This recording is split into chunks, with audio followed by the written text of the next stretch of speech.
Fala pessoal, tudo bem? Começando mais um Direto do Ritten Band, o quadro aqui do Instagram que eu respondo as perguntas que vocês me enviaram e eu selecionei aqui algumas, então vamos já começar, não vamos nem perder tempo. Põe na tela aí, Gutão! Apesar de todos os problemas, dado o atual nível de preços, o Brasil não ficou barato? Aí eu vou te falar aquela célebre frase, né? A manada é guiada por preços, o investidor consistente por fundamentos. Então, ao invés de você ficar preso à sua análise somente nos preços, principalmente o pessoal falando, né? A bolsa brasileira em dólares está de graça, comparando períodos do passado. Você tem que analisar os fundamentos. Então, o mínimo que você deveria fazer é olhar lá como é que está o estado atual da economia. A gente tem uma situação de deterioração, por exemplo, a gente tem o maior déficit da história do Plano Real, você tem uma taxa de juros, a básica de juros fora do lugar, você tem uma série de questões que estão acontecendo aí em relação à economia brasileira. E se for olhar o mercado de acionário especificamente, dá uma olhada lá na valoração e vê se o mercado está barato ou ele está caro. Então você tem que fazer as perguntas certas e focar nos fundamentos. A partir dos fundamentos, aí sim você consegue ver se o preço da tela ele tá caro ou barato. O que parece barato pode estar, na verdade, caríssimo. Da mesma forma que muitas vezes nos investimentos as pessoas acham que aquilo, determinado ativo tá caro, mas na verdade você analisa os fundamentos e tá até barato. Então só tem valor a análise dos preços se você combinar ela com os fundamentos. Então você tem que entender os fundamentos daquilo que você está analisando. Vamos para a próxima pergunta. Essa é boa, hein? Põe na tela aí, Guta, olha essa. Vejo muito passo a passo de influencers para ficar rico. Não dependeria do ciclo econômico? Então a primeira informação, faça a lição de casa no sentido do quê?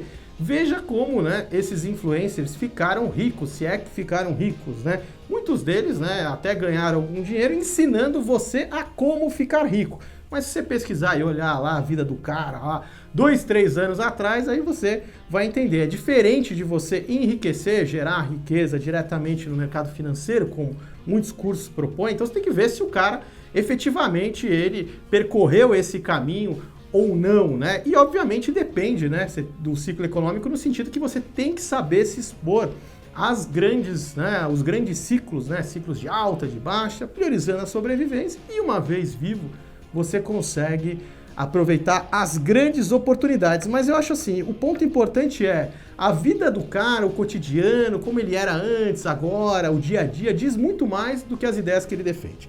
Vamos para a próxima pergunta.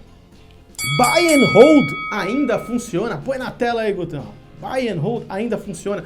Nunca deixou de funcionar, essa é a verdade. Só que as pessoas acham que o buy and hold é você comprar e esquecer, e comprar qualquer coisa. Não, tem momentos e os ativos, enquanto os fundamentos justificarem, você vai mantendo ele na carteira. E principalmente se a gente olhar mercado acionário, o buy and hold, você comprar e segurar por um longo período de tempo, se justifica nos grandes mercados de alta. Já nos grandes mercados de baixa, você tem uma situação, uma atmosfera totalmente desfavorável, empresas falindo, empresa desaparecendo, empresa fechando o capital. Você pode ter na sua vida pessoal e profissional algum imprevisto que te faz e te força a liquidar as suas posições no pior momento do mercado. Então assim, o buy and hold nunca deixou de funcionar, mas não confunda buy and hold com comprar e esquecer ou comprar qualquer coisa. Então tem que ter isso muito claro. Enquanto os fundamentos se justificam, você vai mantendo aquele ativo na sua carteira. Então,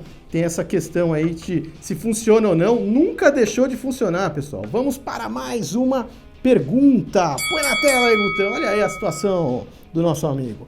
Perdas de 16% acumulado no ano. Tem como recuperar ainda? Provavelmente são perdas em reais, né? Então, se o cara calculasse em dólares, a coisa fica ainda pior. Eu acho que é um momento até da reflexão, né, para saber, né, a origem dessas perdas, porque mais importante que o retorno é a forma como o retorno é obtido. Da mesma forma, o prejuízo ele traz aí um grande aprendizado.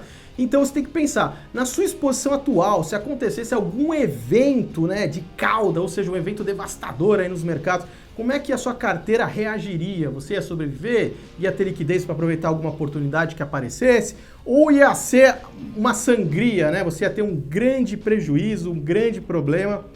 Então, assim, sempre dá para recuperar porque você faz o compromisso de se manter investidor por toda a vida e para isso você precisa de ganhos consistentes ao longo do tempo, ou seja, ao longo da sua vida. Para isso você precisa aí do tripé, né? Você precisa de conhecimento de base, acesso às melhores ferramentas e informações e manter o mindset em dia. Então fazer uma recapitulação do que te levou a ter essa perda acumulada no ano, né? Quais foram as decisões, que isso aí vai trazer fontes de aprendizado muito, muito boas. E a última pergunta desta edição é: por que a deflação não é ruim? Então, em primeiro lugar, tem que distinguir, né? Você tem tipos de deflação. Você tem uma deflação boa e uma ruim. Ruim é quando vem ali a espiral deflacionária, de excesso de endividamento e tal. Deflação boa é aquela que vem do quê? Da economia estar, né, avançando tecnologicamente, aumentando a produtividade. Então a estrutura produtiva da economia está conseguindo cada vez mais o quê? Ofertar produtos e serviços melhores a um custo menor, ou seja, a preços menores. Então é uma deflação muito bem-vinda e muito boa, e para ela vir também você não pode ter a manipulação da oferta monetária que os bancos centrais fazem e destroem aí o poder aquisitivo da moeda. Mas a deflação boa é essa, que vem de ganhos de produtividade, inovações tecnológicas. Essa aí a gente realmente quer que esteja presente em todas as economias. Então foi isso, pessoal, mais um Direto do Riten Band, e em breve aí a gente volta com mais uma edição respondendo mais perguntas que vocês me enviam. Muito obrigado, pessoal, grande abraço e até a próxima. Valeu!